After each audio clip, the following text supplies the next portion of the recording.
Pupu, ça va? Ouais, ça va. Je commence à avoir l'habitude. J'ai pris une protection. Pas me laisser niquer une deuxième fois. Bon, j'ai peut-être une idée pour nous en sortir, sans trop de casse pour nous. Ce que je vais faire, c'est que je vais lui raconter une histoire pour faire diversion. Dis-moi, t'es toujours bon tireur? Bien sûr, gamin. Même avec des armes peu conventionnelles? De quoi tu parles exactement? Très bien, je vais t'expliquer. Farcir nos amours, nos peines, nos haines, nos querelles. Pas de vacances, pas de dimanche, overbooké. Faut qu'il assure, toujours présent à l'appel. Pourtant il aimerait se faire un peu moins prier. Quand il descend là du ciel, ce sera pas toujours pour se marrer. Alors, je dois avouer que le niveau technologique est excellent, mais insuffisant. Je vais finir par passer, vous savez. Oh, je sais bien. En attendant, il y a moyen de ne pas entendre vos sarcasmes? C'est exaspérant.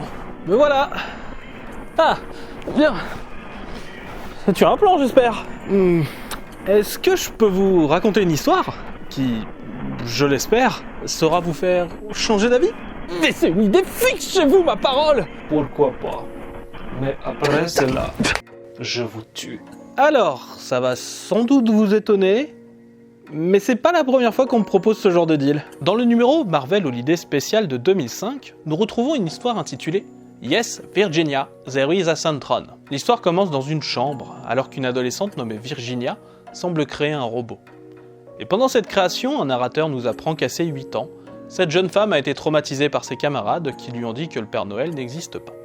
Sans doute pour ça que le robot qu'elle crée a pour tête celle du vieux barbu. Et je suppose que ce début intéressant laissera la place à une autre histoire, n'est-ce pas? Eh bien... C'est à ce moment que nous arrivons donc sur la deuxième partie de l'histoire, alors que Spider-Man se dépêche dans les rues afin d'arriver à l'heure à la fête de Noël des Avengers, qui se déroule cette année au manoir de Doctor Strange. Tout le monde s'amuse, même Mary Jane, qui s'amuse avec Iron Man, Wolverine et Captain America. Et un nouveau héros nommé Gravity tente de rentrer dans la fête, sachant que Luke Cage lui a dit qu'il pouvait passer, seulement on le laisse pas rentrer. J'ai jamais entendu parler de ce Gravity, pour le coup. Normal, c'est un héros qu'on a lancé dans les années 2000 et qui a pas vraiment pris. Il a eu sa propre série et tout, mais non, ça marchait pas. Bref, la fête bat son plein, il y a le bébé de Jessica Jones et Luke Cage, Iron Man embrasse Spider-Woman sous le gui, bref. Pendant ce temps, Virginia met la touche finale à son robot, active le programme Père Noël, le fait prendre son atelier portable à compression, alias la hotte du Père Noël, allume le traîneau à proton avec des rennes holographiques. Bref, Virginia a réussi, le Père Noël existe enfin. Virginia lance donc le programme autonome, et qui d'un coup prend vie et déclare « Joyeux Noël à tous, sauf aux Avengers, les Avengers doivent mourir ». Chez les futurs morts, la fête se passe plutôt bien. Gravity tente toujours de rentrer, et Doctor Strange transforme une plante carnivore en sapin, ce qui fait donc un sapin carnivore, premier du nom. Ah, le goût des hommes pour les expériences dangereuses. Pendant ce temps, au vieux manoir des Vengeurs, le robot Père Noël s'amène, constate que c'est abandonné, et estime que les Avengers doivent désormais être à 93% à la tour Stark. Seulement personne n'est non plus à la tour Stark, et le robot se concentre pour suivre la trace d'Iron Man pour savoir où il se trouve, tout en électrocutant 2 passants pour le fun. Pendant ce temps, Captain America embrasse Spider-Woman sous le gui, et Gravity a enfin le droit de rentrer, car Luke Cage l'a remarqué. Et en parlant de choses que l'on remarque, Spider-Woman voit enfin que le gui est télécommandé et que certains des mecs en profitent à mort. Et je trouve que c'est très creepy. Après, Civil War va pas tarder à commencer, et venant d'Iron Man, je trouve ce qu'il fait là très souple par rapport à ce qu'il va faire après. Tellement prévisible de la part des singes. Et alors que Spider-Woman leur donnait une bonne raclée, histoire de leur apprendre, le robot Père Noël se ramène. Tout le monde est considéré comme un vengeur, donc méchant, sauf Gravity, inconnu du robot. Joyeux Noël, disruption neurale pour tous. Et du coup, Gravity, non touché, en profite pour détruire le disrupteur neural en augmentant sa masse. Du coup, tout le monde est libre et Wolverine en profite pour slasher le robot. Et on découvre donc qu'il s'agit d'un robot Ultron, modèle 6, sous le costume du vieux barbu. Centron est arrivé en ville. Et donc, baston général. Quand vous voulez. Je peux finir mon histoire quand même ? Pupu, j'espère que t'es bientôt prêt. Et donc, pendant que tout le monde se bat, Spider-Man et Hank Pym, deux scientifiques quelque part, tentent de trouver une solution. En utilisant la batterie du bouquet de Guy contrôlé pour faire une impulsion électromagnétique, on pourrait stopper ce robot. Mais il faudra le faire de l'intérieur du dit robot. Spidey va donc à la cuisine et récupère un cookie. Le robot, touché par le protocole Père Noël, se dit qu'il faut le manger, et une fois ingéré, les héros lancent une impulsion électromagnétique. Bien, c'est fini donc? Pas encore, non. Bref, Luke Cage félicite Gravity pour avoir tenu face à Ultron, et Hank Pym découvre que c'était une jeune femme nommée Virginia Hanlon qui a réparé l'androïde. Tony Stark la reconnaît car elle a travaillé un peu pour lui, et l'on découvre que quand elle a découvert une moitié d'Ultron découpée après un combat, elle s'en est servie de base pour exorciser son traumatisme d'enfance, et créer enfin un vrai Père Noël. Et la pauvre Virginia d'ailleurs est en train d'appeler la police pour se rendre, car elle a créé un robot tueur. Les héros, arrivés sur place, l'arrêtent, et d'ailleurs la fête de Noël tout entière s'est déménagée dans son bureau. Sapin carnivore compris. Alors c'est ça votre morale?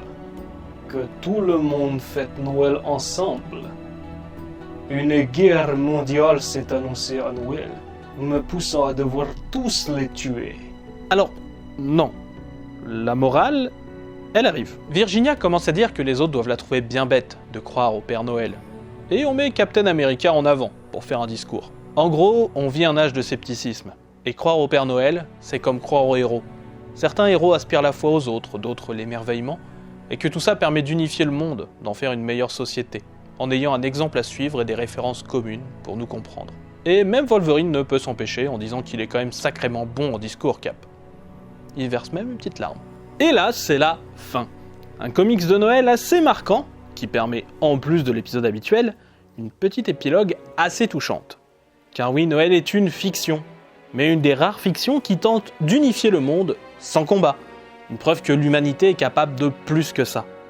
Il faut peut-être commencer par croire au Père Noël avant de croire en d'autres choses, comme la justice, le courage, ou même le simple fait que ton prochain puisse te vouloir du bien.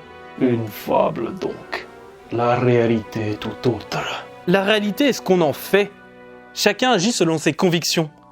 Et peut-être qu'il faut mettre en avant des convictions prônant le fait de vivre ensemble, plutôt que de s'entretuer, pour des raisons absurdes. Malheureusement, l'humanité en est incapable. Et je ne peux pas la laisser vivre, même 3 individus seulement. Et parfois, malheureusement, après avoir tendu la main, on est obligé de se défendre. Pupu. Oh, Et voilà.